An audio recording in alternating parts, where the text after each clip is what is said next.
Oxford Dictionary is the ability to have an effect on the character, development, or behavior of someone or something. What do you think of when you think of influence?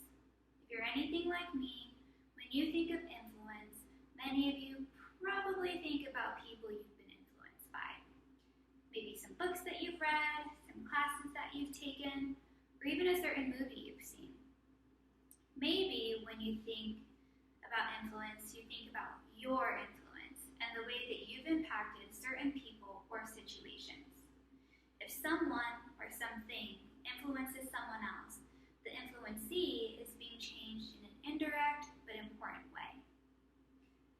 So with that, we can see that influence is both powerful and important.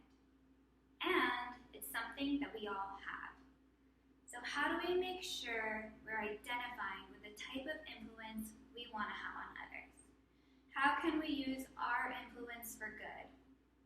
Someone who does a phenomenal job at knowing her influence and using it to positively impact other people's lives is Heidi Rosen. Heidi is a venture capitalist at SoftBank Venture Capital. Her career has been bountiful. However, it's the things that Heidi does that aren't always associated with her job title that really allow her influence to shine. Heidi spent the first decade of her career actively fostering the growth of her network. She did this by simply developing relationships and investing time in people she found both interesting and smart. By doing this, Heidi was able to establish key relationships with people throughout the tech industry. And over time, her network grew so significantly that she was able to utilize the connections that she established for the benefits of both her career and the careers of those around her. Heidi was able to leverage her network to connect individuals with companies and companies with individuals whenever she saw that there would be a mutual benefit for both parties.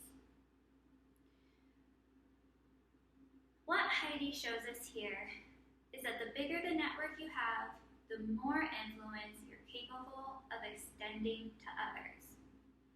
Because Heidi was comfortable interacting with people in a variety of situations, such as at the health club or picking up her kids from school or even going on a jog, others were able to see the sincerity in Heidi and identify her as someone easy to be around.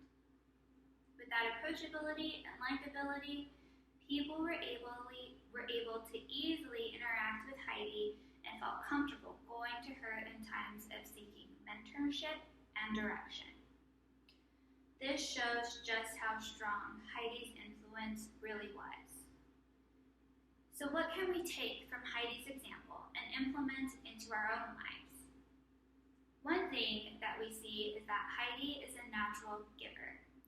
And according to Adam Grant in his book Give and Take, at work, givers are those who share their networks, business contacts, and give their time to mentoring people.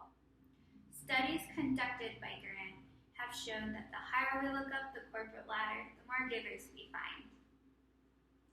The sharing of resources with those around you and lending a helping hand to a coworker who encounters some difficulties might seem simplistic and like a no-brainer, but it truly is one of the qualities that can propel someone forward in their career, as they possess the ability to positively reach those within the workplace by adding meaningful value. Another quality that we see in Heidi is her ability to break away from concepts called the self-similarity principle and echo chambers.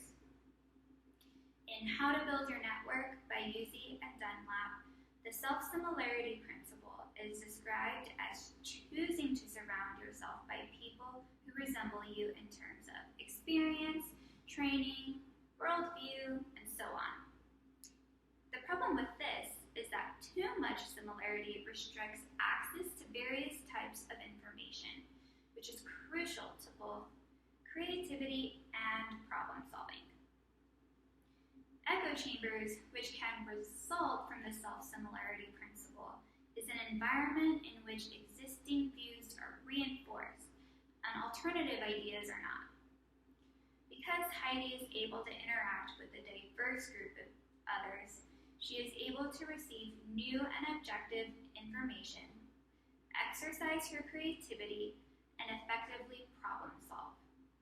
In order for you to follow in Heidi's footsteps, it will be important to step outside of your comfort zone and engage those with differing experiences and expertise from you. As many of you may have gathered throughout this talk, one of the most important ways of effectively utilizing your influence is to build, be aware of, and nurture your network.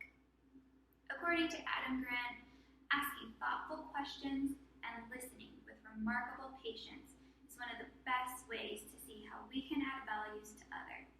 Which at the end of the day is what our drive for influence should always be about. Thank you so much, and I hope that this insight on influence is helpful and has given you the inspiration on how to utilize your influence for good.